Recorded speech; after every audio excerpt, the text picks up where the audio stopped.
उसने एक मांगने वाले को झट से कुछ निकाल कर दे दिया। मैंने कहा कि भाई देखभाल कर देना चाहिए, ये फ्रॉड लोग होते हैं और आम इंसान के जज्बा नेकी को एक्सप्लॉइट करते हैं। फरमाने लगे आपने वजह फरमाया, मैं पहले ऐसा ही करता था, फिर एक वाक़ये ने मेरी दुनिया बदल कर रख दी। मैं धर्मपुरा लाहौर में अपने घर से साइकिल पर निकला था कि ठेकेदार से अपने बकाया जात वसूल कर लूं। मैं स्टील मिल फिक्सर था और एक कोठी के लेंटर के पैसे बाकी थे, मगर ठेकेदार आजकल पर टरखा रहा था। मैं साइकिल पर जा रहा था कि एक शख्स अपना बच्चा फुटपाथ के किनारे लिटाए अस्पताल पहुंचाने के लिए टैक्सी का किराया मांगता फिर रहा था। वो कभी किसी पैदल का बाजू पकड़कर हाथ जोड़ देता, मेरा बच्चा बचा ले, मुझे टैक्सी का किराया दे दे।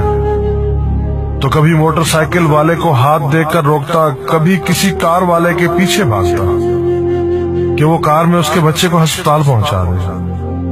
कोई रुकता तो कोई ना रुकता, जो रुकता वो भी उसे घूर कर देखता और आप वाली सोच कर उसे डांटता, काम करके खाने की नसीहत करता और आगे निकल जाता।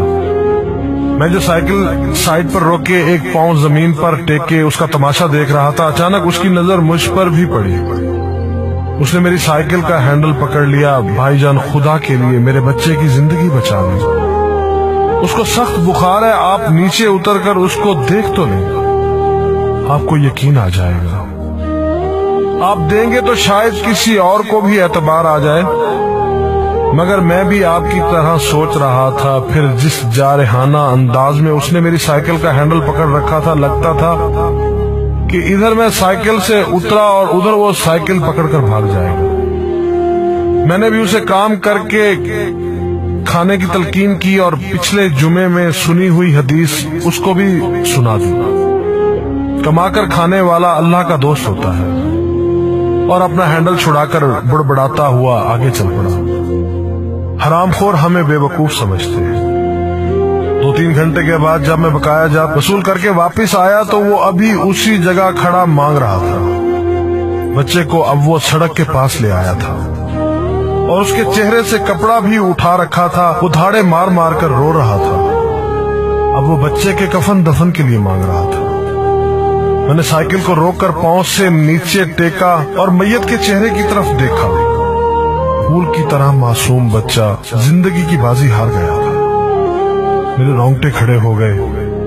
मैंने जेब में जो कुछ था बकाया जात समेत सब बगैर गिने निकाल कर बाहर फेंका, और इससे पहले कि उसका बाप मेरी तरफ मुतवज्जे हो, साइकिल उस तेजी से चलाकर भागा गोया सारे लाहौर की बलाएं मेरे पीछे लग गई।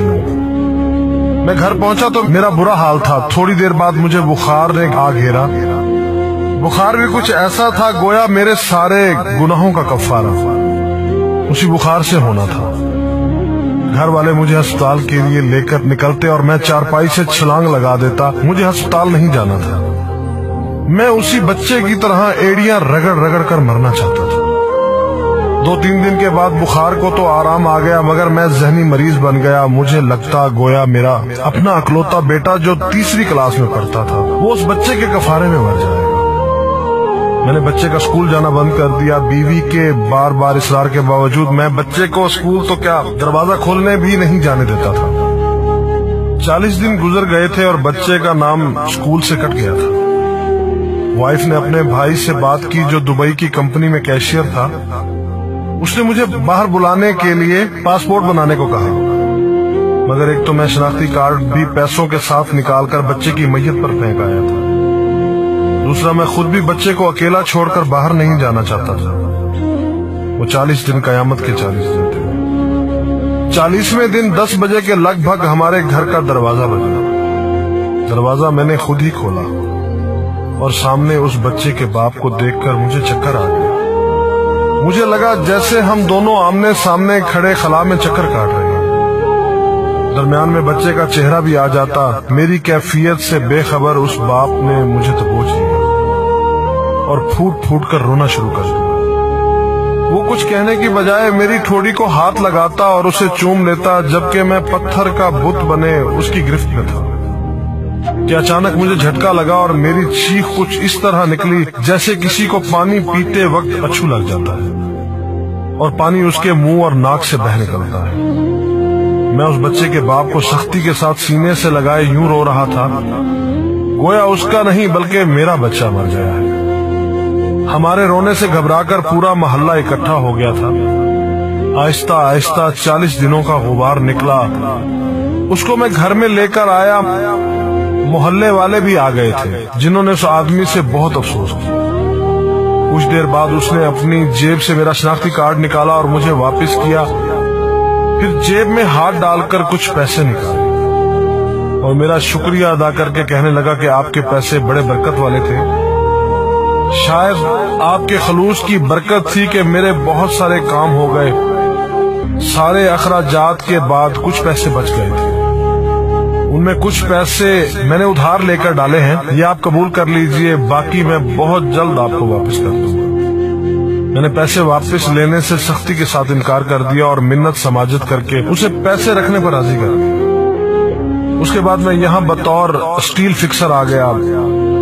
میں جی جان سے کام کرتا تھا، چند ماہ میں ترقی کر کے فورمین بن گیا۔ 3 سال بعد میں نے سالے کی مدد سے اپنی کمپنی بنا